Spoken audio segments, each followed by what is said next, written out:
Thanks very much for inviting me today. And as Travis said, yeah, it's fantastic to work together. And with this, I think this is our third event that we've done together now. And the work that's being done in Birmingham around these issues is absolutely crucial and really, really important.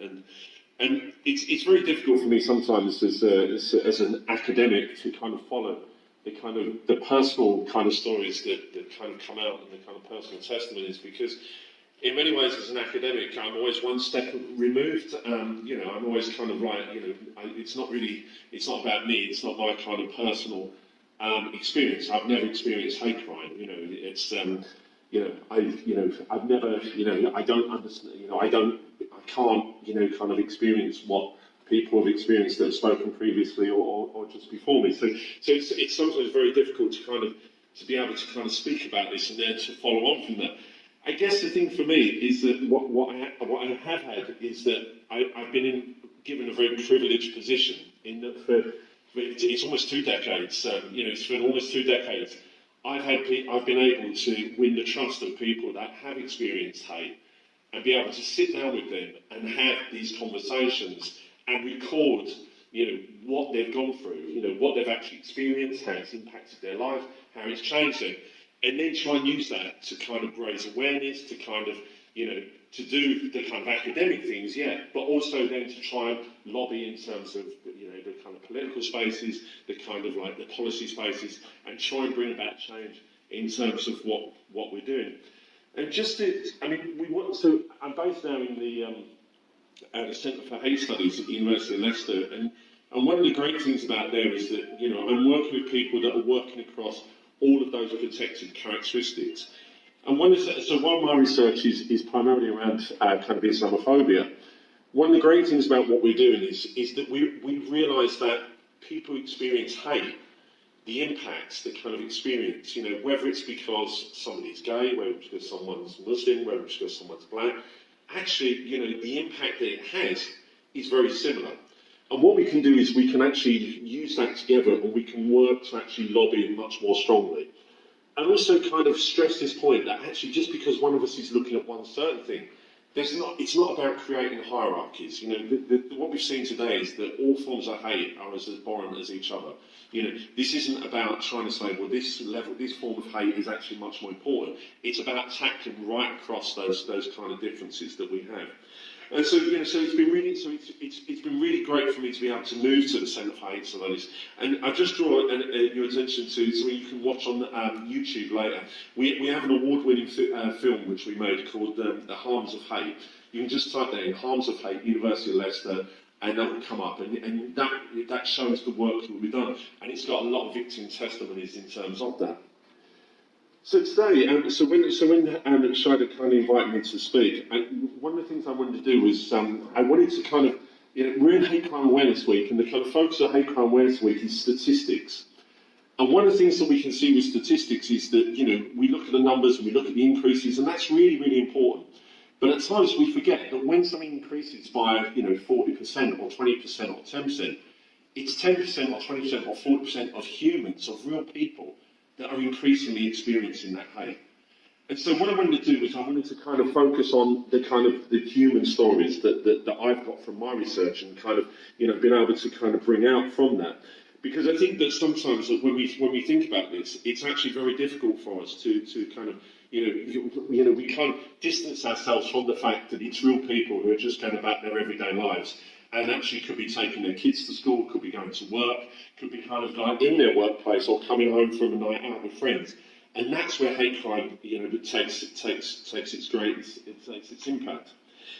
So I want to just talk through a few examples of the hate crime that I've sat in front of people and spoken about. And one of the things that some academics they will use the term like respondent one or participant one. I mean it's just so dehumanising. So I keep the anonymity. I keep people's because obviously this is very kind of personal stuff. But I still give it a name because we have to give these people names. Because actually, if we say participant 1 or participant 4 or whatever, actually we're forgetting that. So just some examples. So Halima, for example. So Halima was she was a Muslim woman of Somali heritage. And she was called a Muslim monkey, and she was spat in her face by people at the school playground when she was taking her children to school.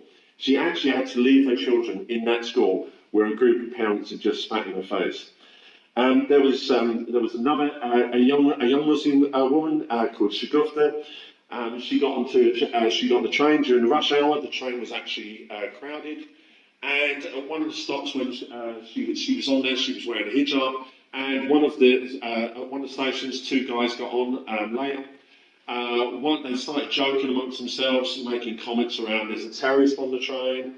And then, because she just ignored this, and she knew that they were talking about her, she ignored it, they decided then to tap her on the head in front of everybody and say, can you hear us under that thing? You know, when they were talking about the kind of hijab. And repeatedly taps on the head. And one of the things that she said was, obviously, she felt hugely intimidated and really quite scared. And this was on a crowded train, and nobody actually said anything. And so she had to sit there with these guys, two guys, just making jokes about her all the time. There was another, Miriam. Miriam was taking her children to school again. I mean, it's interesting how often this comes up in my research. And she was driving the kids to school. She'd stopped at traffic lights, and she was driving the car. A guy walked across the road in front of her and shouted, "Fucking Muslims, why don't you go back where you belong?"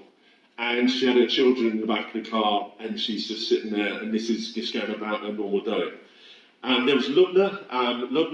Her husband had gone off to work one morning, and she was getting her three children ready for work and ready for school. And as she came out to take them to school, there was a pig's head on her doorstep. And then when she looked outside, there was two pig's heads on the wall. And then she also noticed that one had been thrown into her back garden as well. And so, this is something which is like, so powerful. And, when people are telling you this, you're thinking, like, who actually who would do this? What is the kind of thought process that this is actually kind of acceptable? I've spoken to NASA in mosques which have been, no more than kind of 10 miles from here, where there was a nail bomb left outside, that because of the actual time, it set off an hour before actually Friday prayers. And, had it gone off like an hour later, you would have had like a lot of people actually been injured, probably even killed in terms of that. And one of the most interesting was a white convert to Islam, or revert, and she had been going to a gym, and every week when she turned up, she saw the same group of people, never any problem. And then suddenly one week she turns up, and they decide to call her a traitor. She's a traitor to England, she's a traitor to Britain, and they tell her to basically go back to Afghanistan, even though they've known her for weeks upon weeks upon weeks.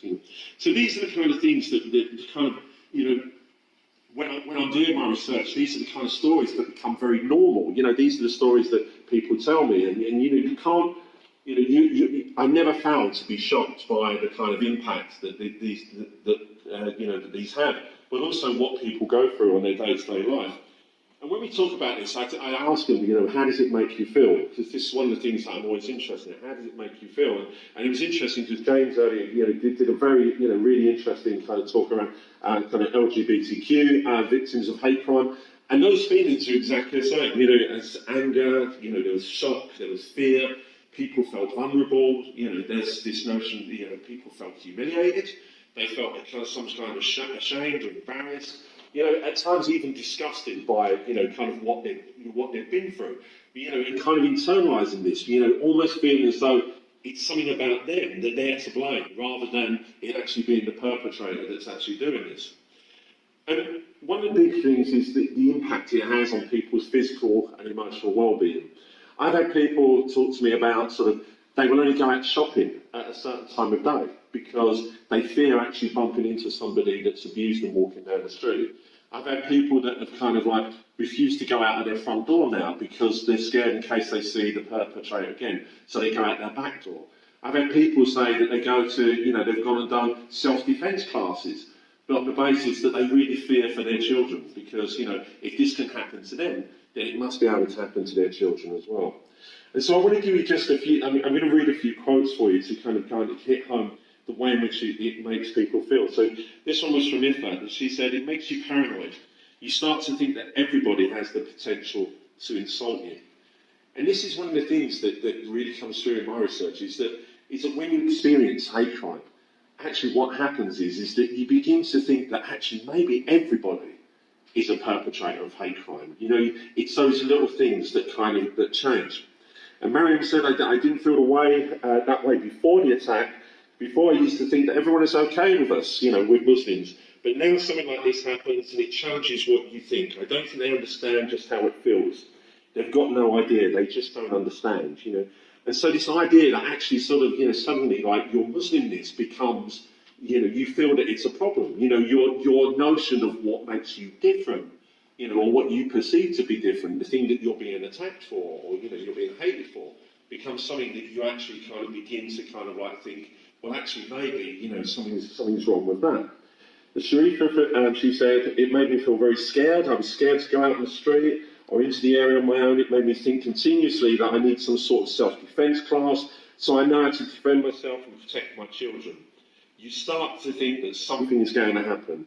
It kind of makes you feel like somebody is ready to attack you in the street. It kind of makes you think people hate you because of the way you dress.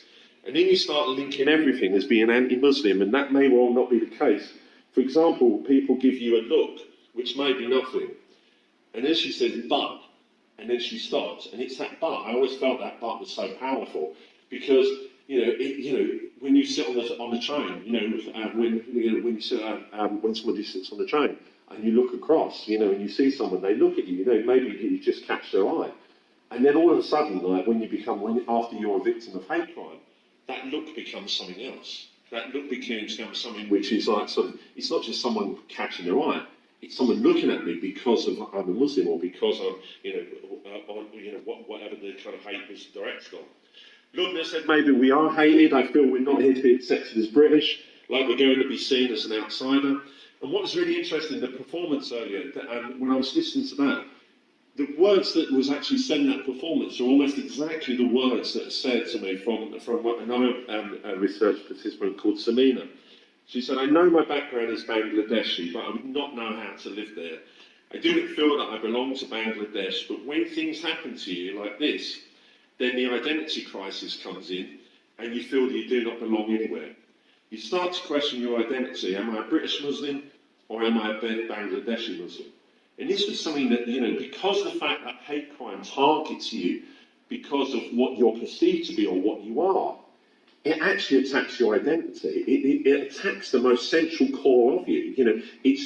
In some ways, hate crime is kind of, random. It's kind of the story earlier of somebody walking through and gets punched, because they were deemed to be gay.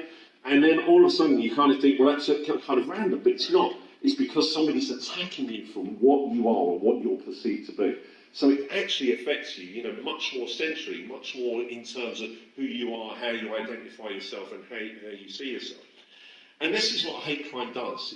Hate crime divides us. What you were saying previously, about there's much more that unites us than divides us. And hate crime is actually there to actually divide us, to create those us and thems. So actually works on the basis of difference. At the Centre for Hate Studies, we have a different definition. We talk about, hate crimes based on the basis of difference. It's because you're different, you're not like us. Because you're different, we don't like you. Because you're different, we hate you. And this then feeds into these kind of wider discourses, that actually becomes justified to actually hate people. It's like, oh, you may be against our culture, or you're against our way of life, or it's kind of, we don't agree with your kind of views, and all of these things, kind of get rolled into one and then justify, and create this kind of climate that we're in today. And I think that one of the things that, and there was the comment earlier made about the far right, in Britain, we in the last 10 years, we've had a resurgent far right, Yes, they've been able to push forward, on kind of saying, well, we don't like Muslims and we don't like Islam in this country, but also we don't like immigrants. And then, actually stretch the surface, and then it's like, well, we don't like anyone who's kind of not white. We don't like anyone who's not British. We don't like anyone who's kind of, not heterosexual. We don't like, kind of anyone who's not a man. And those are the kind of things kind of go on and on and on. And actually, the far right, are actually kind of using this. You work in a very populist way, to be able to take this forward. And one of the things for the far right we're seeing now, which is really important, is that they're trying to engender hate on the basis of using smoke screens. Let's use football. Let's talk about football. The Football Lads Alliance. We know that this is a front for the far right. We know this is a fascist organisation. Let's call it out for what it is. When people champion free speech, what they're actually championing, they're not championing free speech. They're championing wanting to be able to say the things about Muslims, about black communities, about ethnic minorities, about immigrants, about gays, about lesbians, that actually we know and we have tried to kind of stop. Those things that we know are unacceptable. When people say, our free speech is being kind of limited, no, what they're talking about is that they want to be able to spread hate. They want to be able to discriminate. They want us to be able to use the language that people we have tried to work towards kind of outlawing and trying to stop it. And I thought it was no surprise this week when we saw England fans in Spain, singing songs about no surrender to the IRA, with banners, against Islam, with banners against immigrants, talking about death to the Pope. This kind of like post-Brexit kind of jingoism has created this kind of permission, this kind of landscape where permission to hate exists. And when we talk about these things, when we're talking about, kind of the experience of the Muslim girl who's on the train and she's being tapped on the head, when we have someone walking down the street and being spat in their face and called Muslim monkey, this is because we've allowed this kind of landscape to exist. We have created this kind of climate where permission to hate exists. And that's one of the things we need to stop. And whether it's, Katie Hopkins, whether it's, Boris Johnson's comments, whether it's Angela Chowdhury, whether it's Tommy Robinson, we need to be pushing back on this, and this is why these events are so important. We need to be pushing back on those who want to use these hateful messages to actually kind of divide us. Because actually what they are doing is they are giving permission to those individuals walking down the street that do want to use violence against somebody because they're Muslim, because they're Jewish, because they're gay, because they're a woman, because they're disabled. Actually, they're the ones giving that permission to hate. So thanks so much, Shina, for inviting me. I hope that was a contribution. Thanks so much. I